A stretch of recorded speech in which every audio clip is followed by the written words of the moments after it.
Okay, listen बच्चे. Yesterday we had started the chapter digestive system. बच्चे last की वो पूरी लाइन इधर आ गई. शेयर उठा के इधर आ गई. Okay, we had started with the chapter digestive system. कुछ मार्किंग करनी है बच्चे को, प्लीज मार्क कर लो.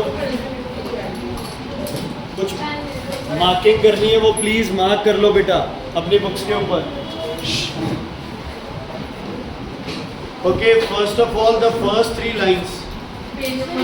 First 4 lines, sorry. Page number 109, first 4 lines. Why do we require a digestive system? इस क्वेश्चन का आंसर है ये.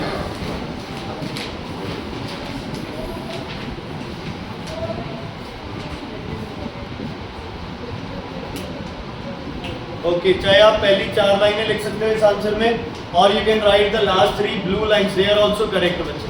Is it clear? Then definition of digestive system बच्चे. फर्स्ट और second definition both are right. First and second definition both are right. Then enzymes, characteristics of enzymes, very important. Characteristics of enzymes, very important. Characteristics of enzymes, very important. Characteristics. Okay, any 3 characteristics you can write. Why do we require a digestive system? Exercise में भी आएगा ये question. Okay, then we come to the digestive system. 2 parts digestive system के, alimentary canal, digestive glands, ये कल बात कर ली थी आपने. माउथ के अंदर अभी कुछ नहीं. माउथ के अंदर बच्चे लिप्स, उसके यूजेस कर लिए थे आपने. नीचे देखो, सबसे नीचे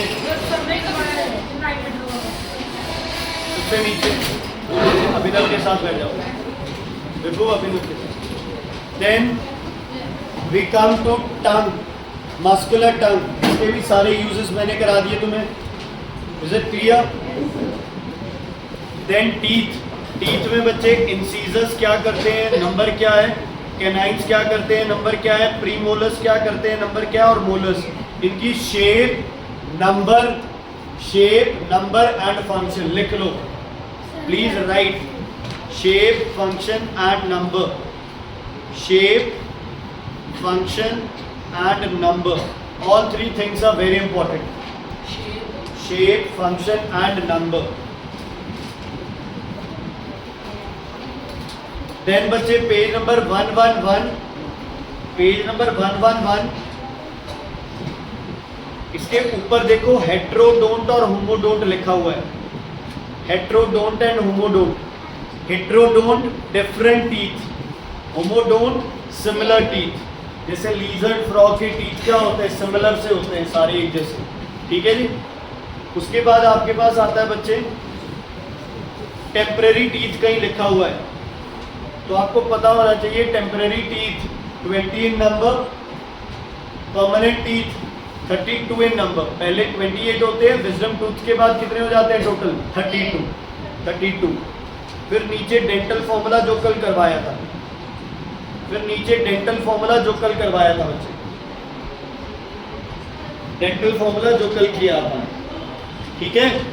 okay, diagram of tooth, very important. Diagram of tooth very important. ये वाला बच्चे, ये 2 डायग्राम टूथ के. हाँ जी बच्चे, सर ने बनवाया ये क्लास में. ओके, चलो सुनो. लिसन बच्चे, फिर वही बात है, 2 डायग्राम बनेंगे, दोनों में कंफ्यूजन है. उन्होंने कह देना ये गलत है, वो गलत है. तो व्हाट विल डू इज, एक बार स्कूल में जो डायग्राम बनेगा, ठीक है, उसी डायग्राम को हम यहाँ फॉलो करेंगे. ठीक है. 2 अलग नहीं तो फिर वो मिसअंडरस्टैंडिंग हो जाए. ठीक है. तो इम्पोर्टेंट ऑफ टीथ, ये tooth diagram is very important. इसको एक बार समझ लेते हैं बच्चे. Please see the diagram of the tooth. Everybody, page number 111, diagram of the tooth. Can everybody see the enamel? A place where enamel is written. Enamel. Diagram में enamel दिख गया सबको? दिस एनामल जो आउटर आपको दिखाई दे रहा है दांत, ये एनामल है. ये आपकी बॉडी का हार्डेस्ट मटेरियल। क्या है ये आपकी बॉडी का हार्डेस्ट मटेरियल है, बोन से भी हार्ड है, ये बोन नहीं है। Your tooth is not a bone। ये जो दांत दिख रहे हैं ये क्या है, इनामल। वही देख ले, ऊपर वाला देख लो, नीचे वाला देख लो। इनामल समझ आया बच्चे? Is it clear? इनामल समझ आ गया? ओके। उसके बाद बच्चे इनामल के नीचे एक लेयर है जिसको बोलते हो आप डेंटाइन। क्या बोलते हो आप? डेंटाइन। ध्यान से सुनना। कई बार क्या होता है, आपने बहुत बार नोटिस किया होगा बच्चे, ये जो टिथ है, जो टिथ क्या है, टूथ है, जो आपका जो टूथ है बच्चे, ये ऊपर से थोड़ा सा जो ऊपर की हार्ड सरफेस है वो टूट जाती है। टूटने के बाद है ना, जैसे दीवार के ऊपर हार्ड सरफेस है, दीवार टूट जाए और अंदर से अगर कोई बजरी वगैरह वो निकलने लग जाए, ऐसे ही आपका टूथ जब ऊपर वाली हार्ड लेयर टूट जाती है कभी, तो अंदर से ऐसे लगता है जैसे खाली है, खोखला है, उतना हार्ड नहीं है। वो जो इनामल के नीचे वाली लेयर बनती है उसको आप क्या बोलते हो? डेंटाइन। क्या बोलते हो उसे? डेंटाइन। क्या बोलते हो उसे? डेंटाइन। इनामल और डेंटाइन दोनों बाहर होते हैं, गम से बाहर होते हैं, इसको हम क्या बोलते हैं? क्राउन। क्या बोलते हैं? क्राउन। डायग्राम देखो दोबारा। सबसे पहले इनामल, इनामल के अंदर क्या है बच्चे? डेंटाइन। क्या है बच्चे उसके अंदर? डेंटाइन। ओके, रीड करते हैं पहले इनामल को।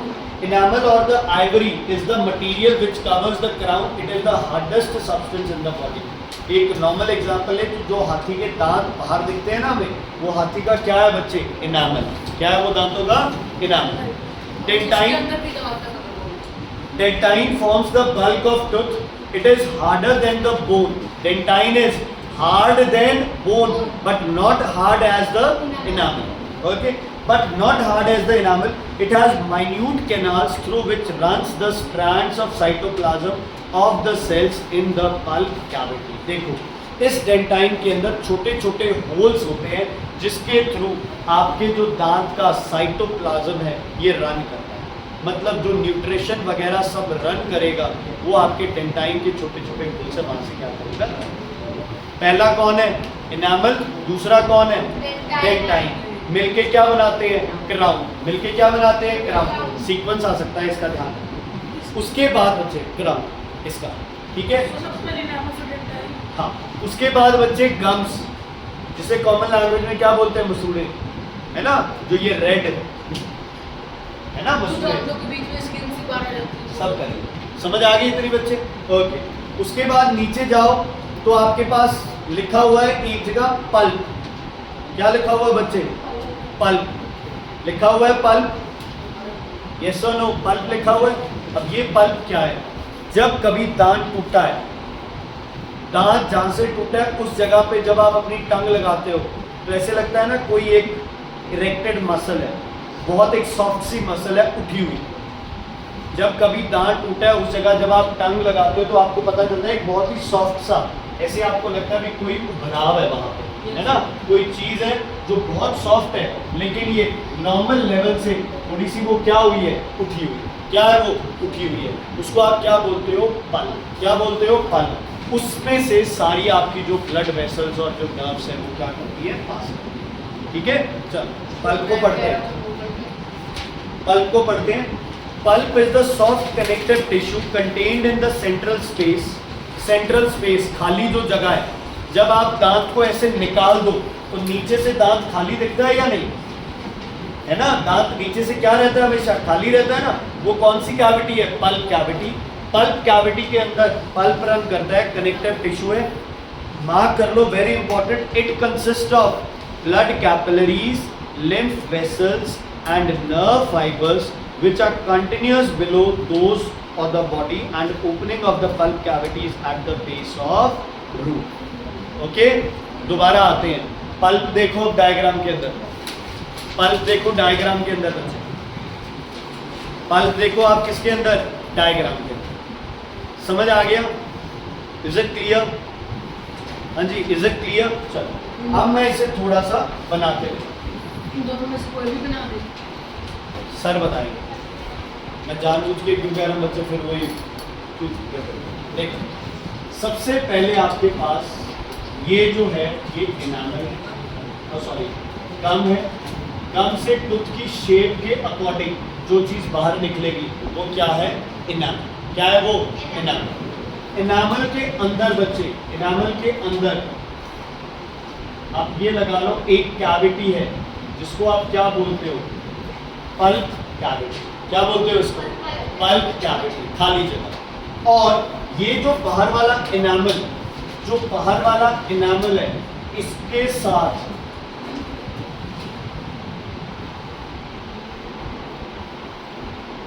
और इसके अराउंड, मतलब ये वाला रीजन, ये वाला पूरा रीजन, इसको आप क्या बोलते हो? डेंटाइन। क्या बोलते हो इसको? डेंटाइन। क्या बोलते हैं? Dentine. Enamel, dentine, pulp cavity. ठीक है जी। अब पल्प कैविटी के अंदर आपके पास क्या होगा? पल्प। क्या होगा? पल्प। और इस पल्प के अंदर क्या प्रेजेंट है आपकी? Blood vessels. और क्या प्रेजेंट है? कैपिलरीज। और क्या प्रेजेंट है? और क्या प्रेजेंट है? नर्व फाइबर्स, है ना। ये सब किसमें प्रेजेंट है? पल्प में, जो कि कहां तक पहुंचेगा बच्चे? रूट। कहां तक पहुंचेगा ये? कहां तक पहुंचेगा ये? समझ आ गई? अब ये गम है। अब इस गम के अंदर ये क्या होगा बच्चे? फिक्स।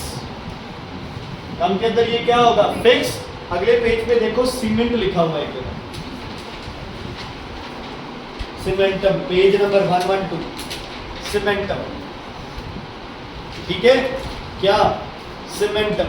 ये इसकी रूट को कवर करता है, मतलब रूट को फिक्स कौन करता है बच्चे? आपके जॉ के अंदर सीमेंट। कौन फिक्स करता है? Cement. Is it clear? Yes बच्चे, इज इट क्लियर? तो ये क्या हो गया? क्राउन। ये हो गई नेक। और ये पूरा कौन सा रीजन हो गया? रूट। कौन सा रीजन हो गया? रूट। ठीक है बच्चे, आप इसको थोड़ा सा ध्यान से देख रहे हैं तो आप नीचे वाला डायग्राम भी देख सकते हो, है ना। वो प्री मोलर का डायग्राम हो गया, ऊपर वाला कैनाइन का डायग्राम। ठीक है बच्चे। अब स्टार्ट करना है हमने सलाइवरी ग्लैंड्स। सलाइवरी ग्लैंड्स,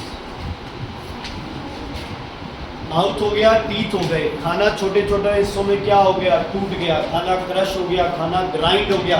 अब खाने जो है, जो खाना था उसको क्या होना है? मिक्स होना है, फिक्स होना है, चिपकना है एक दूसरे के, बॉल बनानी है उसमें। और ये सब कौन करता है?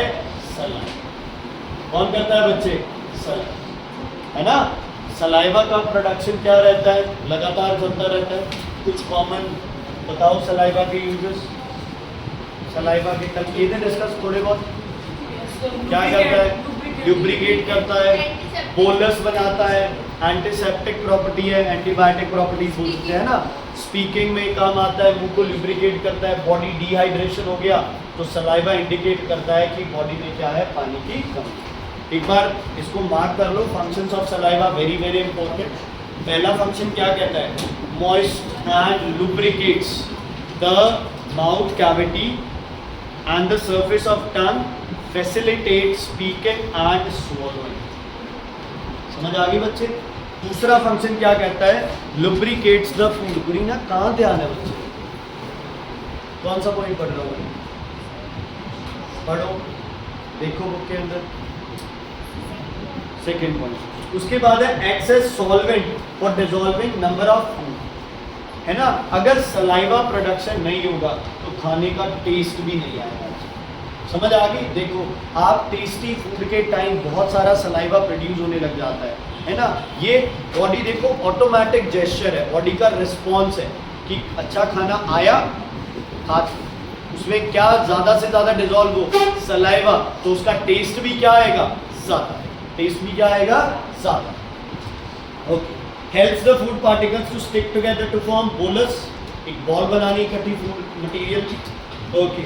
उसके बाद है डाइजेस्ट स्टार्च। ये वेरी वेरी इंपॉर्टेंट है बच्चे। एंजाइम होता है सलाइवा के अंदर, अमाइलोपेसिन भी कह सकते हैं उसे आप, ओके, पेटाइलिन भी कह सकते हो आप उसे। मार्क कर लो, सबसे इंपॉर्टेंट पॉइंट है। स्टार्च के अंदर तुम्हारी डाइजेशन स्टार्ट हो जाती है। इसके अंदर सलाइवा के अंदर, मुंह के अंदर जो सलाइवा है वो स्टार्च को किस में चेंज कर देता है? माल्टोज। स्टार्च को किस में चेंज कर देता है? स्टार्च को किसमें? माल्टोज में। स्टार्च कौन सा सैकराइड था? पॉलीसैकराइड। माल्टोज कौन सा सैकराइड है? डाइसैकराइड है। लेकिन माल्टोज बॉडी में एब्जॉर्ब नहीं होते, माल्टोज को किसमें चेंज होना पड़ेगा? ग्लूकोज में, तब जाके बॉडी में एब्जॉर्ब। तो डाइजेशन का स्टेप स्टार्ट हो गया, है ना? किसी ने बोला कि डाइजेशन स्टमक से स्टार्ट होता है, नहीं बच्चे, डाइजेशन सलाइवा से स्टार्ट होता है। यहीं से ही तुम्हारा जो फूड है वो सिमिलर सब्सटेंस में चेंज होना स्टार्ट। ठीक है बच्चे? Is it clear? Any problem? Yes बेटा, एनी प्रॉब्लम प्लीज टेल। बढ़े आगे? Okay, next. हाँ जी, करेंगे तो। नेक्स्ट है बच्चे, क्लीन्स द माउथ। सलाइवा क्या करता है? मुंह को साफ। Okay, and tends to destroy germs. Dryness in mouth due to less water. अभी बताया ना कि अगर मुंह सूखेगा तो बॉडी में किसकी कमी आ गई? पानी की। हम पानी पी लेंगे। और अगर मुंह नहीं सूख रहा है तो हमें पता है पानी की कमी नहीं है, तो हम नहीं पिएंगे। तो बॉडी में पानी का लेवल कौन बहुत अच्छे से बता देता है तुम्हें? सलाइवा। कौन बता देता है? सलाइवा। तीनों सलाइवरी ग्लैंड्स कर लो, ऑड वन आउट में आ सकते हैं। पैरोटिड ग्लैंड्स है, सब मैंडिबुलर ग्लैंड्स है और सब लिंगुअल ग्लैंड्स है। 3 ग्लैंड्स हैं। पैरोटिड ग्लैंड्स, सब मैंडिबुलर ग्लैंड्स एंड सब लिंगुअल ग्लैंड्स।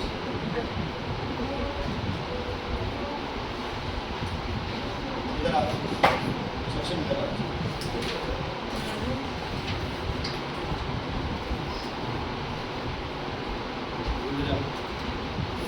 सबसे पहले पैरोटिड ग्लैंड्स। पैरोटिड ग्लैंड्स, ठीक है? पैरोटिड ग्लैंड्स कौन सी ग्लैंड्स है? Parotid glands. सिक्रीशन कहाँ जाएगी इनकी? अंदर। सिक्रीशन कहाँ जाएगी इनकी? अंदर।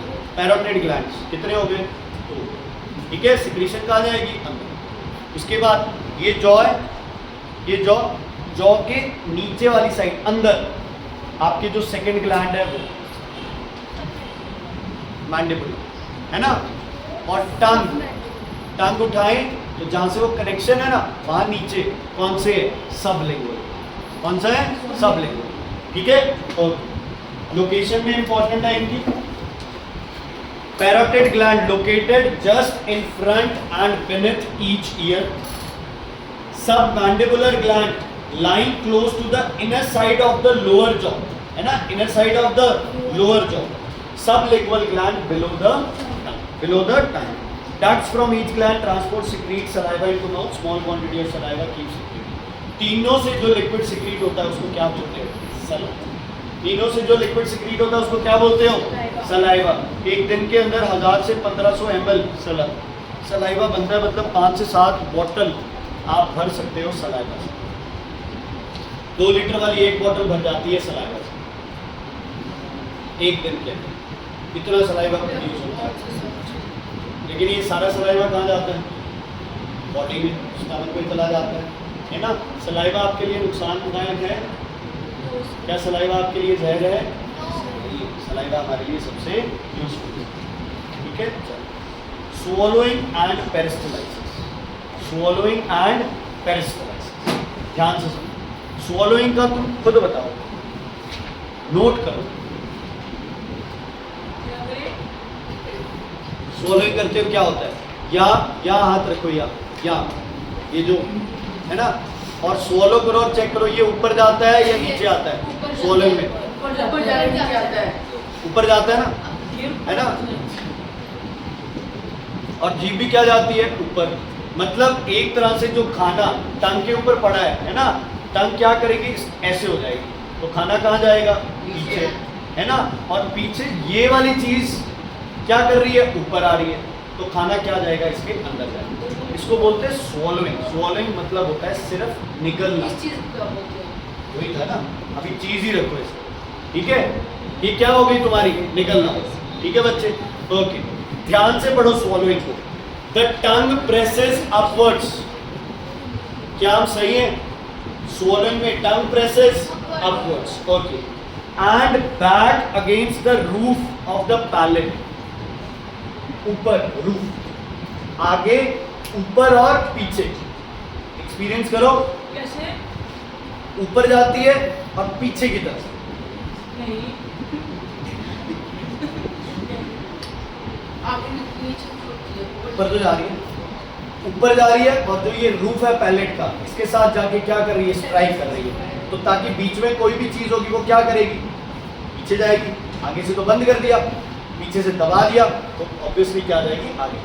चलो ध्यान से बता, and back against the roof of the mouth. ठीक है, सबसे पहले मुंह क्या रखना है, स्वॉलोइंग के टाइम बंद रखना है। समझ आ गई? अभी ना कहीं मुंह खोल के स्वॉलोइंग करो, नहीं होगी। Okay, and this forces the bolus, this forces the bolus into the throat or pharynx, into the throat or pharynx, into the throat or pharynx। अगर आपने रेस्पिरेटरी सिस्टम पढ़ा हो तब आपने किया होगा फेरिंक्स, है ना। फेरिंक्स और लैरिंक्स बच्चे क्या है, आपके दो पार्ट हैं। किसके, वॉइस बॉक्स हो गए, किसके पार्ट है, रेस्पिरेटरी ट्रैक के। किसके पार्ट है, रेस्पिरेटरी ट्रैक के। और फेरिंक्स वो रीजन है जहाँ पे आपकी ये नेजल कैविटी और माउथ कैविटी दोनों क्या करती है, मीट, दोनों क्या करती है, meet. The tongue presses upwards back against the roof of the palate, mouth. This forces bolus into the throat or the pharynx. The back part of the roof of mouth cavity closes the opening between the throat and nasal passage. ध्यान से देखो, ध्यान से देखो। अब हम इस diagram, एक सेकंड डायग्राम देखते हैं। डायग्राम देखो पहले से, डायग्राम देखो। नहीं, देखो टंग है, टंग के ऊपर क्या लिखी है, बक्कल कैविटी, माउथ कैविटी। मिली है आपको टंग के ऊपर बक्कल कैविटी या माउथ कैविटी, मिल गई बच्चे। अब टंग किधर जाएगी, ऊपर की तरफ। नीचे वाले डायग्राम में देखो टंग ऊपर की तरफ गई, यस और नो। जैसे ही टंग ऊपर की तरफ जाएगी, खाने को क्या मिल गई, स्लोप मिल गई। किस साइड, पीछे की साइड, है ना। देखो टंग की पोजीशन ये थी, अब टंग की पोजीशन हो गई ये, तो जो बोलस बनेगा पीछे की तरफ जाएगा। बोलस खाने का चू करने के बाद जो बच जाएगा, खाना चबा के गिरा दो, वो बोलस। ठीक है, चलो इतनी चीज समझ आई, इतनी चीज समझ आई। ओके, यहाँ से ये आपकी होगी मान लो कि फूड या कुछ, और यहाँ से आपके पास नेजल कैविटी आ रही है। इस पॉइंट पे नेजल कैविटी और माउथ कैविटी दोनों क्या कर रहे हैं, मीट कर रहे हैं। तो जब आप ये टंग को ऊपर करोगे, ये हल्का सा नेजल कैविटी को क्या कर देगा, बंद। नेजल कैविटी को क्या कर देगा, ये हल्का सा बंद। अब खाने के पास एक ही रास्ता है, नाक। नाक में भी जा सकता था खाना, नहीं, नाक वाला रास्ता भी क्या है, बंद। आगे से जीभ बंद है, तो अब खाना कहाँ जाके गिरेगा बच्चे, आगे। ये तो नेजल कैविटी मोरा कैविटी फेरिंक्स में जाके बाहर मोरा होता है, टंग के ऊपर भी मोरा होता है। तो नेजल कैविटी, आप कुछ पानी पीते हैं तो नाक से बाहर नहीं आ जाता, कई बार हंसने लग जाते हैं आप, है ना। तो एयर अगर बाहर निकल रही है तो वो पानी को मुंह में काम लगे तो अंदर भी जाए, वो माउथ। सर आप कितने कैसे हो सर, बाहर क्या खाना बाहर निकालना बोला। हाँ जी सर। ठीक है बच्चे, इतनी चीज से क्लियर है, ये इतना पार्ट क्लियर है या नहीं, समझ आ गई बच्चे।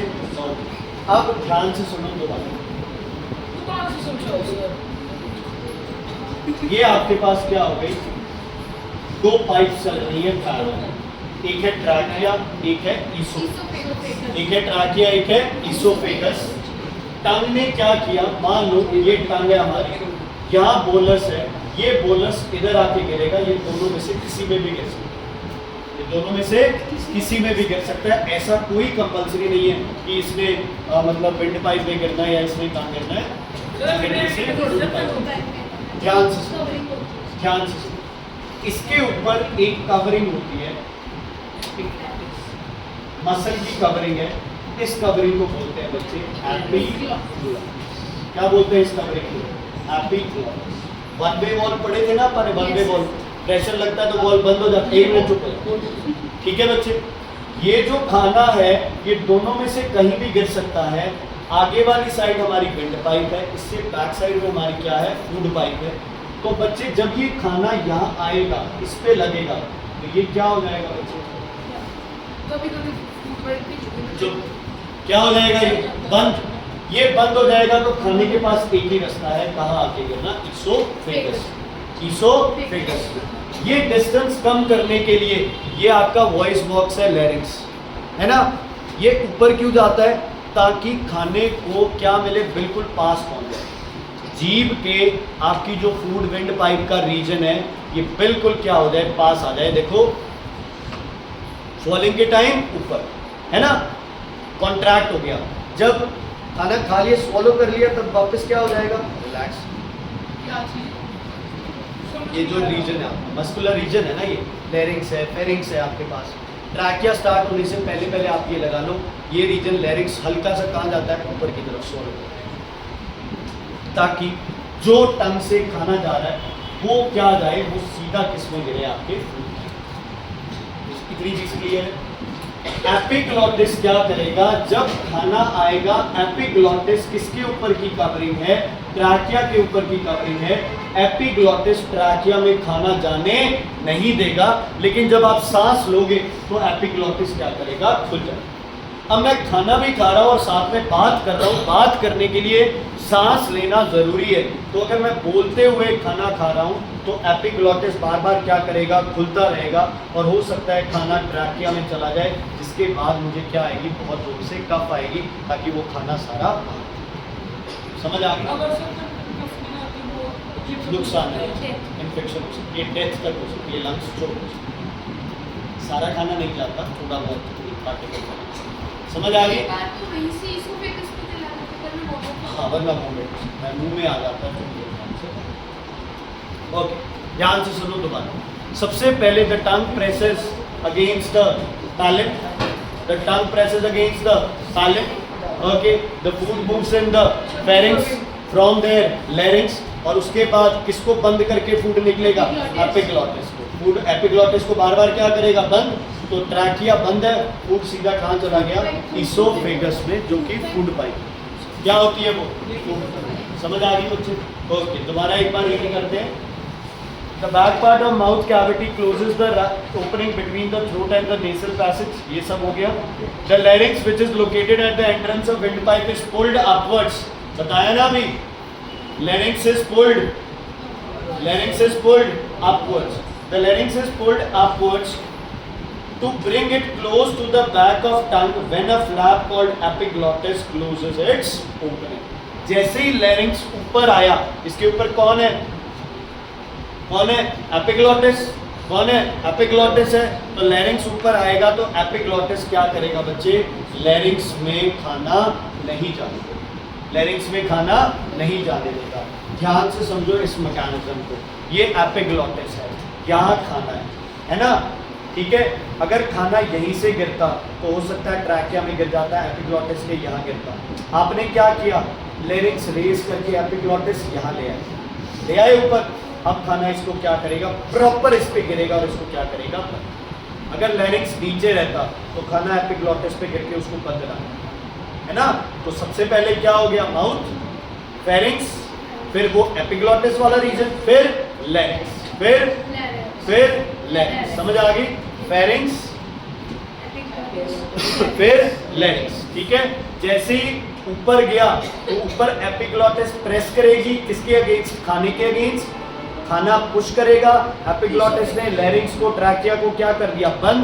जैसे ही ट्रैकिया को बंद किया, सारा खाना कहाँ जाएगा, सारा खाना कहाँ जाएगा, लैरिंक्स बच्चे वोकल कॉर्ड्स है ना, लैरिंक्स ये है, वोकल कॉर्ड्स है। ट्रैकिया की स्टार्टिंग लैरिंक्स से है ना, लैरिंक्स की कवरिंग है एपिग्लॉटिस, एपिग्लॉटिस से ऊपर का रीजन है फेरिंक्स। एपिग्लॉटिस पुश करेगा ना, जो खाना आ रहा है उसके अगेंस्ट पुश करेगा एपिग्लॉटिस। ये एपिग्लॉटिस, ये खाना है, तो खाना भी गिरता है, लेकिन अब एपिग्लॉटिस भी ऊपर जा रहा है, तो एपिग्लॉटिस बंद, एपिग्लॉटिस बंद, एपिग्लॉटिस बंद, ठीक है। चल, उसके बाद बेटा देखो, मैं उधर की बजाय ये बुक इसलिए ज़्यादा यूज़ कर रहा हूँ इस चैप्टर में, क्योंकि डाइजेस्टिव सिस्टम में बड़ी माइन्यूट डिटेल्स हैं जिसे हम मिस कर लेते हैं बच्चे। रेस्पिरेशन वगैरह आएगा उसमें कोई इतनी नहीं, ठीक है। ओके, उसके बाद आता है फूड गोइंग रॉन्ग वे, ये मैंने बता दिया आपको। If by any chance the food you swallow gets into windpipe, there is an immediate cuffing or forcibly throw out the wrongly entered substance. इसके बाद है esophagus. Esophagus is a tube which simply conducts food from throat to stomach. Esophagus में खाने के साथ कुछ भी नहीं होता, आपके माउथ के अंदर क्या क्या हुआ, कट हुआ, टेयर हुआ, क्रश हुआ, ग्राइंड हुआ, सलाइवा मिक्स हुआ, बोलस बना, है ना, और ईसोफेगस में आया। ईसोफेगस में इसके खाने के साथ कुछ भी नहीं होगा, जैसा खाना तुमने मुंह से आगे पास किया है वो डायरेक्टली खा जाएगा। ध्यान से सुनना। It passes through the diaphragm close to the backbone. It does not produce enzyme. बताया ना, आगे कौन है, ट्रैकिया, ट्रैकिया से पीछे कौन है, ईसोफेगस, है ना, मतलब आगे ट्रैकिया, पीछे कौन है, ईसोफेगस।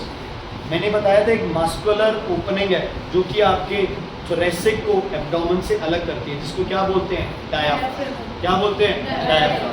तो ईसोफेगस डायाफ्राम से होती हुई, है ना, क्या चली जाती है, स्टमक से। कहाँ चली जाती है, स्टमक के अंदर। डायफ्राम सिर्फ एक मस्कुलर कवरिंग है बच्चे, है ना, एक शीट है, मस्कुलर शीट है, जो कि बॉडी को दो हिस्सों में क्या करती है, डिवाइड करती है, ब्रीदिंग में हेल्प करती है, बहुत ले जाती है। चलो, once the food reaches the esophagus, once the food reaches the esophagus, अच्छे में जरा, once the food reaches the esophagus, मान लो ये ईसोफेगस है, मस्कुलर, इसके अंदर खाना यहाँ आ गया, इसके अंदर खाना यहाँ आ गया। अब इसमें खाना यहाँ से यहाँ भेजना। मान लो इसकी स्किन के नीचे, इसकी स्किन के नीचे यहाँ हमने एक बग डाल दिया, एक कीड़ा डाल दिया यहाँ पे, जिसको हमें इसके दिमाग तक पहुँचाना है ताकि उसको इन्फेक्ट कर जाए, और जो भी समझ रहे हो ना, है ना। तो मैं क्या करूँगा, उस इंसेक्ट को कैसे भेजूँ इसके दिमाग तक, कोई तरीका बताओ कैसे। ऐसे ना, ऐसे पुश कर करके जाएंगे ना, यस और नो, यस और नो। भाई यहाँ अगर कोई चीज है उसको पास करना है, क्लोज मस्कुलर ओपनिंग है, तो हम क्या करेंगे, इसे पुश करेंगे, है ना, इसे क्या करेंगे, पुश। मतलब वेव ऑफ क्या चल रही है, कॉन्स्ट्रिक्शन। यहाँ खाना था, इसे कॉन्ट्रैक्ट किया, खाना आगे आ गया, यहाँ कॉन्ट्रैक्ट किया, खाना यहाँ आ गया, यहाँ कॉन्ट्रैक्ट किया, खाना इधर आ गया, यहाँ कॉन्ट्रैक्ट किया, खाना इधर। ईसोफेगस के अंदर वेव ऑफ क्या चलती है बच्चे, कॉन्स्ट्रिक्शंस, कॉन्ट्रैक्शंस, जिसे स्टिमुलेट कौन करता है,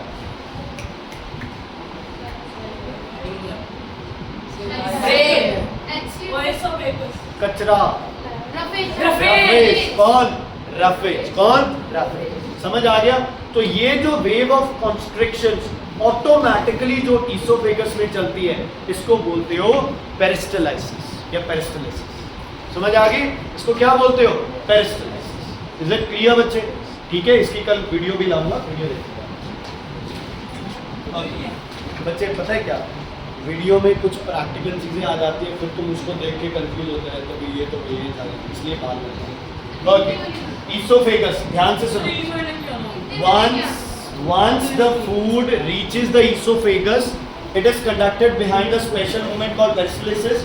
Peristalsis is a wave of constriction caused by the circular muscles of the gut, esophagus, pushing the food along. Actual में पेरिस्टलाइसिस पूरे में चलता है, गट मतलब पूरे, आपके ये लगा लो ईसोफेगस, ये पूरे यहाँ से लेके और एनस तक जो फूड या अनडाइजेस्टेड फूड की जो मूवमेंट है वो हर जगह किसके थ्रू होगी, पेरिस्टलाइसिस। किसके थ्रू होगी, पेरिस्टलाइसिस के थ्रू। ये कभी मत समझना कि तुम्हारा खाना यहाँ है, तुम और खाना खाओगे वो आगे जाएगा, फिर और खाओगे वो पेट में जाएगा, फिर और खाओगे पेट वाला इंटेस्टाइन में पेट भर गया। ऐसे नहीं है, पुश नहीं कर रहा खाना एक दूसरे को। खाना मूव किससे करेगा, by the process called peristalsis. Wave of constrictions caused by the circular muscles of the gut। ठीक है, गट में आपकी ईसोफेगस आ गई, है ना, आपकी इंटेस्टाइन्स आ गई, आप ही कर रहे हो, ऑटोमेटिक है। आप हार्ट बीट कर रहे हो, कर रहे हैं और जानबूझ के नहीं कर रहे, तो ये ऑटोनॉमिक नर्वस सिस्टम होता है आपके अपने आप तो नहीं होगा, अपने आप ना। खाना जैसे ईसोफेगस में गया, wave of constriction start. Reverse peristalsis कब होता है, वॉमिट के टाइम। वॉमिट के टाइम क्या होता है, reverse peristalsis. Okay, peristalsis occurs through all the region of gut. Mucus secreted by all the regions of the gut is slimy fluid which lubricates the food. एक तो bolus है, एक oesophagus की दीवारें म्यूकस सिक्रीट करती रहती है ना, एक चिपचिपा सब्सटेंस सिक्रीट करती रहती है। ठीक है, और वो पूरे इंटेस्टाइन भी करती है ताकि फूड की मूवमेंट क्या रहे, स्मूथ रहे, कहीं भी फूड जो है वो अटक ना जाए इसोफेगस। ठीक है, हम लोग कई बार खा जाते हैं ना, इतना खा लिया यहाँ तक आ गया खाना, नहीं आएगा खाना किस में रहेगा, स्टमक में ही रहेगा। स्टमक की तो लिमिट, च्युइंगम भी खा लो कोई फर्क नहीं पड़ता, च्युइंगम स्टमक में जाएगी, हो सकता है अनडाइजेस्टेड बॉडी से पास कर।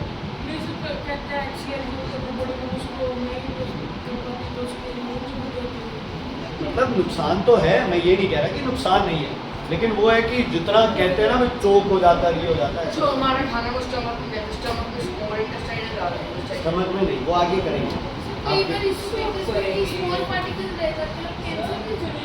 बच्चे इन्फेक्शन हो सकता है, मतलब आप ये कह सकते हो ना कि एबनॉर्मलिटीज तो बहुत तरह की हो सकती है ना, कईयों के इसोफेगस में इन्फेक्शन होता है, फूड पाइप को कट करना पड़ता है, बाहर से लिक्विड डाइट देना स्टार्ट कर देते हैं, कई बार पेरिस्टलाइसिस नहीं कर पाती मसल्स तो लिक्विड वो पाइप डाल देते तो डायरेक्ट पाइप के थ्रू होता है। फूड पाइप की कैंसर होती है जिसमें फूड पाइप खत्म हो जाती है तो बाहर से पाइप के थ्रू कहते हैं ना वो डायरेक्ट स्टमक में खाना, लिक्विड खाना दिया हुआ है। चलो उसके बाद आता है आपके पास नेक्स्ट कौन है, स्टमक। पेरिस्टलाइसिस की डेफिनेशन कर लेना, वेरी वेरी इंपॉर्टेंट। पेरिस्टलाइसिस की डेफिनेशन कर लेना, very very important. Blue blue बेटा ऑलरेडी हाईलाइटेड है, तुम उसको हाईलाइट करेंगे। नेक्स्ट स्टमक है ना, नेक्स्ट क्या है, स्टमक। तो हम अब रुद्र को बुला सकते हैं ना, बुलाओ सर प्लीज।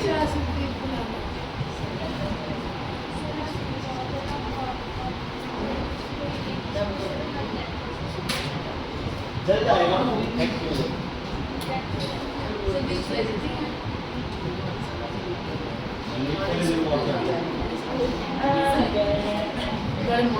अरे बच्चे गर्म पानी स्टीम बिल्कुल 100 डिग्री उबलता पानी पियोगे तो फूट तो जाएगा, उससे डेथ तो वो फिर ऐसे तो किसी से भी डेथ हो सकती है ना, एक लिमिट होती है ना हमारी बॉडी की, और उससे ज़्यादा करोगे तो मुँह जल जाएगा।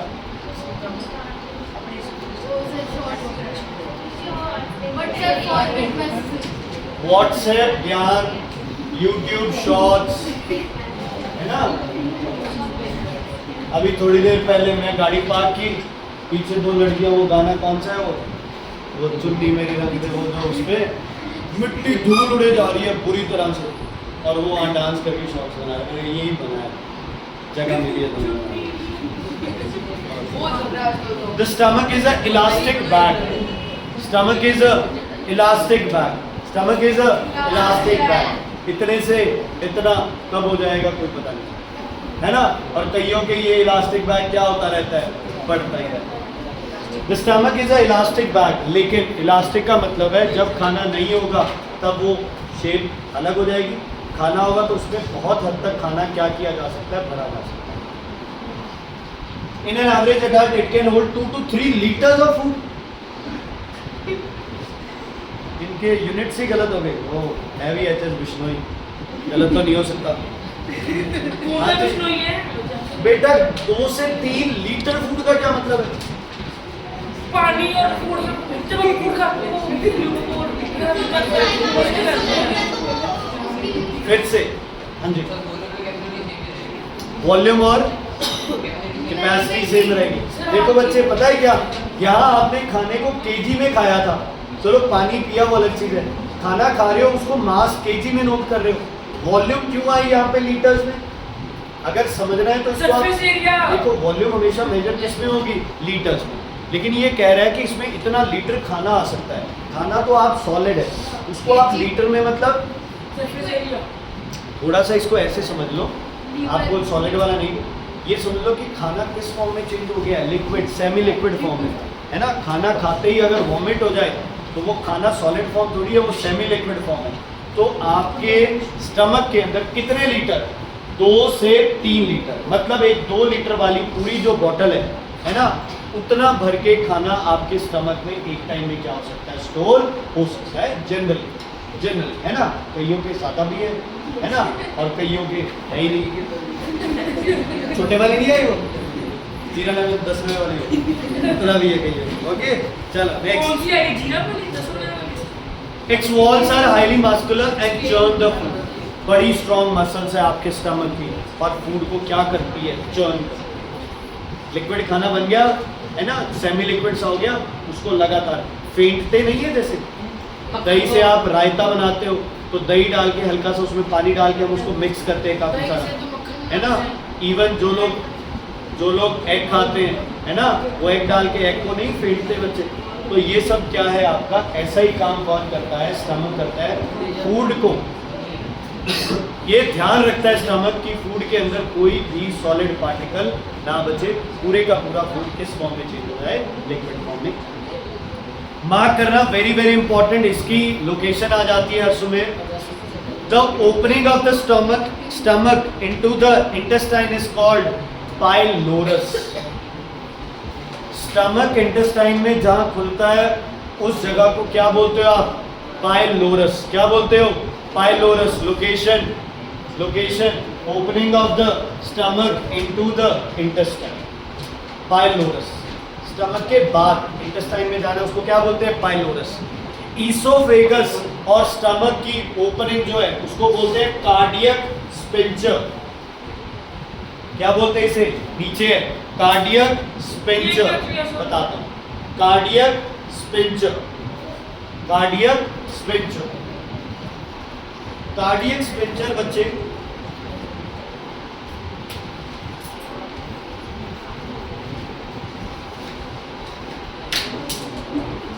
इस फॉर्म में मसल्स होती है बच्चे। कार्डियक स्पिंचर इस फॉर्म में मसल्स होती है ना। जब खाना आएगा इसोफेगस से, खाना आएगा, ये कार्डियक स्पिंचर क्या करेगा, ओपन, है ना। लेकिन अगर खाना यहां से पुश करेगा, कार्डियक स्पिंचर क्या हो जाएगा, क्लोज। खाना आएगा, कार्डियक स्पिंचर क्या करेगा, ओपन। ये पेरिस्टलाइसिस से एक्टिवेट होता है। जब पेरिस्टलाइसिस शुरू होता है तो कार्डियक स्पिंचर क्या करता है, ओपन। खाना कहाँ भर जाता है, स्टमक में। स्टमक में खाना क्या होता है, चर्न। जो चर्न हो चुका है वो पाइलोरस के थ्रू कहाँ होता है, मसल्स होती है ना, वो खाने को क्या करती है, कार्डियक मसल्स होती है। स्टमक में कौन सी मसल्स, जब हमारा खाली पेट होता है तो ग्लूकोज होती है, वो अलग है, वो गैस है। नौशिया या जो वोमिटिंग के टाइम जब क्या होता है, रिवर्स हो गया। नौशिया या फिर वॉमिटिंग के टाइम क्या होता है बच्चे, ये कार्डियक स्पिंचर पे इतना ज्यादा प्रेशर लग रहा है कि ये कार्डियक स्पिंचर क्या हो जाती है, ओपन। तो रिवर्स पेरिस्टलाइसिस के थ्रू हम क्या करते हैं, वॉमिट कर देते हैं जो भी हमारे पेट में।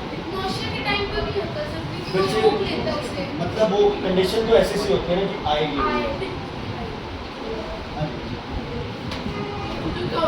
ओके, सुनो। The opening of the stomach into the intestine is pylorus. It has a ring of muscles to keep the opening closed like a valve to prevent food from passing the stomach until it is thoroughly churned. जब तक खाना proper churn नहीं होता तब तक pylorus नहीं खुलता, ठीक है। इट प्रिवेंट्स रीअजिटेशन, डिओडेनम से वापस भी खाना नहीं जाता।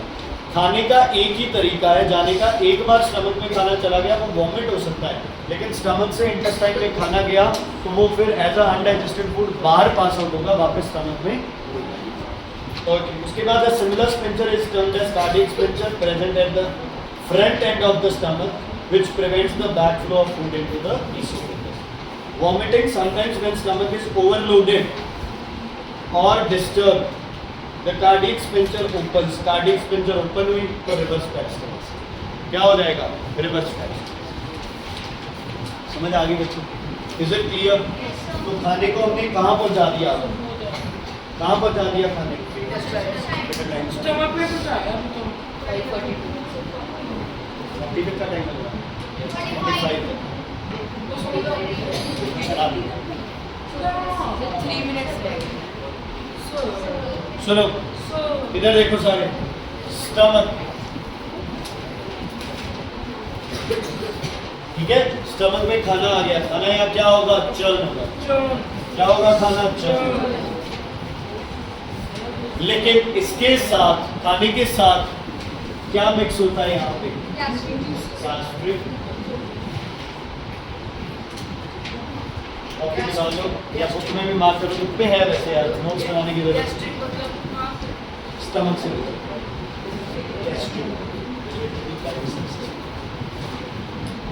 गैस्ट्रिक जूस, स्टमक की जो इनर लाइनिंग है बच्चे को गैस्ट्रिक जूस सिक्रीट करती है। इस गैस्ट्रिक जूस का एक बहुत इंपॉर्टेंट पार्ट है बच्चे, है ना, वो आप स्टडी करेंगे।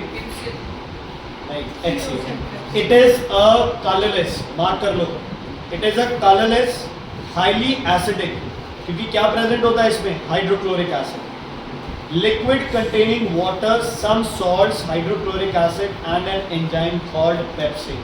प्लीज मार्क कर लो इसे, वेरी इंपॉर्टेंट। जो गैस्ट्रिक जूस है वो क्या है, लिक्विड है जिसके अंदर क्या है, एसिडिक है। ये क्यों है एसिडिक, क्योंकि इसमें क्या प्रेजेंट है, HCl, एंजाइम्स प्रेजेंट है, और क्या प्रेजेंट है, पेप्सिन। क्या प्रेजेंट है, क्या नाम है उस एंजाइम का, पेप्सिन। क्या नाम है बच्चे, पेप्सिन। तो गैस्ट्रिक जूस में क्या हो गया, पानी तो है ही, सॉल्ट हो गए, HCl हो गए, और क्या हो गए, पेप्सिन। क्या हो गए बच्चे, ओके। HCl का यूज फिर से important, it kills any germs. कोई जर्म अगर है तो उसको क्या करेगा, HCl उसे क्या करेगा, खत्म कर देगा। एसिड है तो जर्म्स को क्या करेगा, मार देगा। तो जर्म्स कहाँ मर रहे हैं खाने के, पहले किस में, माउथ में, कौन, सलाइवा, फिर किस में, स्टमक में, कौन, गैस्ट्रिक, है ना। अब लेकिन तुम्हें ये नहीं लिखना है कि तुमने खाना खाया उसके अंदर कोई जर्म है तो सलाइवा मार देगा, नहीं। सलाइवा माउथ को किस में काम आता है, क्लीन करने में, है ना। सलाइवा का डायरेक्ट यूज नहीं लिखना है ना, to kill germs from the food, वो नहीं लिखना। तो मैं तुम्हें वैसे बता रहा हूँ कि दो जगह पे हमारा खाना एक तरह से क्या हो जाता है, साफ। Okay, pepsin digest what, protein. Pepsin, अब देखो याद है तुम्हें, स्टार्च किसमें चेंज हो गया अपना, सारे का सारा स्टार्च किसमें, माल्टोज में, कहाँ, सलाइवा में, पेटाइलिन, है ना। पेटाइलिन जो एंजाइम था उसने चेंज कर दिया। और अपन ने क्या खाए हैं, प्रोटीन्स। प्रोटीन्स को किसने चेंज कर दिया, पेप्टाइड्स में। किसमें, पेप्टाइड्स में। किसने चेंज किया, पेप्सिन। अभी भी माल्टोज को किसमें चेंज होना पड़ा है, ग्लूकोज में। फैट तो अभी भी जैसे है वैसे ही पड़े हैं, और प्रोटीन्स किसमें चेंज होंगे हैं, पेप्टाइड्स में। ये पेप्टाइड्स या पेप्टोन्स किसमें चेंज होंगे, अमीनो एसिड्स में। बेटा प्रोटीन का छोटा हिस्सा, जैसे स्टार्च से छोटा माल्टोज हो गया, माल्टोज से ग्लूकोज हो गया, वैसे ही प्रोटीन से पेप्टाइड्स, पेप्टोन्स। यूज क्या होगा, तोड़ा गया है ना इसे। डाइजेस्टिव का क्या मतलब है, छोटा छोटा तोड़ के लास्ट में कहाँ पहुंच जाएंगे आप, अमीनो एसिड्स। लास्ट में कहाँ पहुंच जाएंगे, अमीनो एसिड्स। डायरेक्ट नहीं होता है ना, पहले खाना स्टेप वाइज टूटता है, इसीलिए स्टमक में खाना एब्जॉर्ब नहीं होता, है ना। स्टमक में खाना एब्जॉर्ब नहीं होता। एब्जॉर्प्शन कहाँ होगी तुम्हारी, स्मॉल इंटेस्टाइन। एब्जॉर्प्शन कहाँ होगी हमारी, small intestine. It activates pepsinogen to act on protein. Pepsin digests the proteins into peptides. अब देखो ध्यान से, पेप्सिनोजन जो है वो पेप्सिन में चेंज होता है, और पेप्सिन जो है वो प्रोटीन को किसमें चेंज कर देता है, पेप्टाइड्स में। प्लीज मार्क कर लो, very very important, very very important. Second point जब तक सर ना कहे मत करना, पहला पॉइंट कर लो important. The food stays in stomach for about 3 hours. It attains a pulp-like mass which is called. हाँ, जो इक्वेशन दी हुई है उसकी पहली, मतलब पहले में पेप्सिनोजन और प्रोटीन दोनों आ जाएंगे, सेकेंड पार्ट नहीं करना, सर बोलेंगे तब तक। ठीक है, कितने घंटे रहता है, 3 घंटे, और स्टमक में 3 घंटे रहने के बाद उस खाने को क्या नाम दिया जाता है, चाइम। क्या नाम दिया जाता है, चाइम। क्लियर है। चाइम बनने के बाद कौन खुलेगा, पाइलोरस, और खाना कहाँ चला जाएगा बच्चे हमारा, small opening of the stomach and the small intestine. समझ आ गई, ओके। होमवर्क नोट करो, दोनों प्रोग्रेस सेट, दोनों प्रोग्रेस सेट, जो दोनों प्रोग्रेस सेट और MCQs में जो सिलेबस में आए हैं, प्रोग्रेस सेट और MCQs में जो आपके सिलेबस में आए हैं। अभी मतलब जितना अपन ने कर लिया, कितना लंबा करेगा कौन?